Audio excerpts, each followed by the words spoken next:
तो विभाव का परिभाषा क्या होता है, जो भाव को उत्पन्न करते हैं उसे विभाव कहते हैं। विभाव के कितने भेद होते हैं, विभाव के दो भेद होते हैं, एक आलम्बन विभाव और एक उद्दीपन विभाव। तो आलम्बन विभाव किसे कहते हैं, आलम्बन विभाव का परिभाषा होता है जिस व्यक्ति या वस्तु के प्रति हमारे मन में रति नामक अस्थायी भाव उत्पन्न होता है उसे आलम्बन विभाव कहते हैं। तो जिस व्यक्ति या वस्तु के प्रति, किसी के प्रति या किसी वस्तु के प्रति हमारे मन में रति नामक अस्थायी भाव उत्पन्न होता है उसे क्या कहते हैं, आलम्बन विभाव कहते हैं।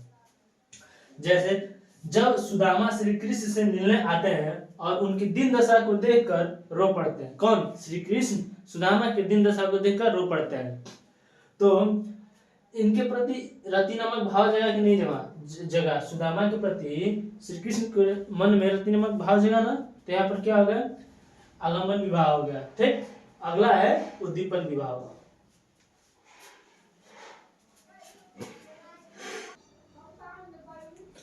आलम्बन विभाव के दो भेद होते हैं। कितने भेद होते हैं, दो भेद होते हैं। एक है आश्रय आलम्बन और एक है विषय आलम्बन। तो आश्रय आलम्बन किसे कहते हैं, आश्रय आलम्बन जिस व्यक्ति के मन में अस्थायी भाव उत्पन्न होता है उसे आश्रय आलम्बन कहते हैं। जैसे जिस व्यक्ति के मन में, मेरे मन में, आपके मन में, किसी के मन में अस्थायी भाव उत्पन्न होगा उसे क्या कहते हैं, आश्रय आलम्बन कहते हैं। आश्रय माने खुद के मन में। ठीक, जब देखिए, जब लक्ष्मण को देखकर परशुराम को क्रोध हुआ, किसको देखकर क्रोध हुआ, अरे जब लक्ष्मण जी परशुराम जी के, अरे राम जी जब तीर तोड़े हैं तो राम और लक्ष्मण को देखे थे ना, तो उसमें लक्ष्मण जी को देखे थे, तो उसी समय परशुराम को क्या हुआ, क्रोध हुआ।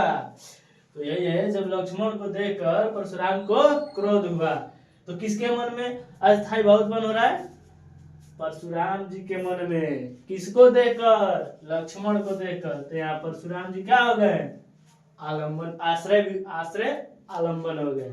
ठीक, आश्रय आलम्बन। ठीक, चलो, तो हमने आश्रय आलम्बन के बारे में पढ़ा। अब पढ़ेंगे विषय आलम्बन। विषय आलम्बन किसे कहते हैं, जिस व्यक्ति के प्रति हमारे मन में अस्थायी भाव उत्पन्न होता है उसे विषय आलम्बन कहते हैं। इसके पहले आश्रय आलम्बन पढ़े थे कि जिसके मन में, यानी हमारे मन में, आपके मन में अस्थायी भाव उत्पन्न होता है उसे आलम्बन कहते हैं। ठीक, आश्रय आलम्बन कहते हैं। लेकिन अब है कि जिसके प्रति अस्थायी भाव उत्पन्न होगा उसे क्या कहते हैं, विषय आलम्बन। जैसे जिस व्यक्ति के प्रति मन में अस्थायी भाव उत्पन्न होता है उसे विषय आलम्बन कहते हैं। जैसे राम के मन में सीता के प्रति, किसके प्रति, सीता के प्रति अस्थायी भाव उत्पन्न होता है उसे क्या कहते हैं, या सीता के प्रति रति का भाव उत्पन्न होता है उसे विषय आलम्बन कहते हैं। तो यहाँ पर विषय आलम्बन क्या हो गया, सीता हो गई। यहाँ पर क्या हो गई, सीता हो गई। सीता के प्रति राम के मन में क्या हुआ, अस्थायी भाव उत्पन्न हुआ।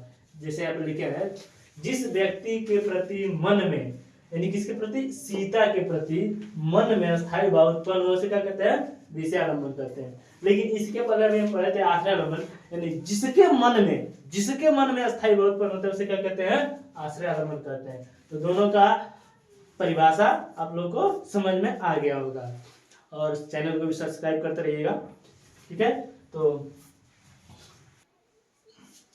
एक हमारा बच गया था उद्दीपन विभाग।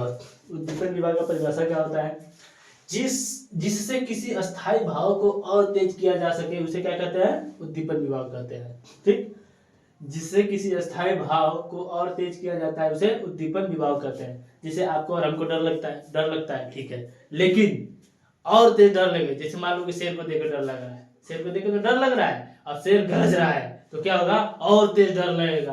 तो वही हो गया, मतलब आपने जिससे किसी अस्थायी भाव को और तेज किया जाता है उसे क्या कहते हैं, उद्दीपन विभाग। जैसे सिंह का गर्जना, चांदनी रात, अब चांदनी रात है, एकदम चांदनी रात है, उसमें आप जा रहे हैं, पता चल रहा है पेड़ हिल रहा है, पतझड़ हिल रहा है, तो आपको क्या शंका होगा, आपका भाव जो और तेज हो रहा है कि नहीं हो रहा है, तो उसी को उद्दीपन विभाग कहते हैं। जैसे सुनसान जगह पे जा रहे हैं, अब अचानक कोई बोल दिया तो डर लगेगा कि नहीं लगेगा, तो भाव और तेज हुआ कि नहीं हुआ, तो उसको क्या कहते हैं, उद्दीपन विभाग कहते हैं।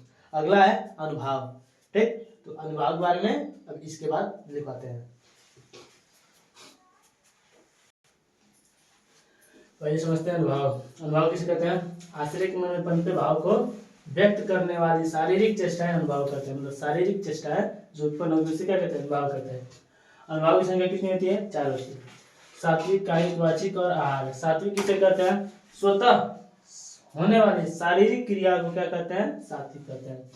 कायिक किसे कहते हैं? जानबूझकर काया के द्वारा, छल के द्वारा की जाने वाली शारीरिक क्रिया उसे कायिक कहते हैं। वाचिक, वाणी के द्वारा, मुख के द्वारा बोलकर जो करते हैं, जैसे वाणी के द्वारा की जाने वाली हरकतें वाचिक कहलाती है।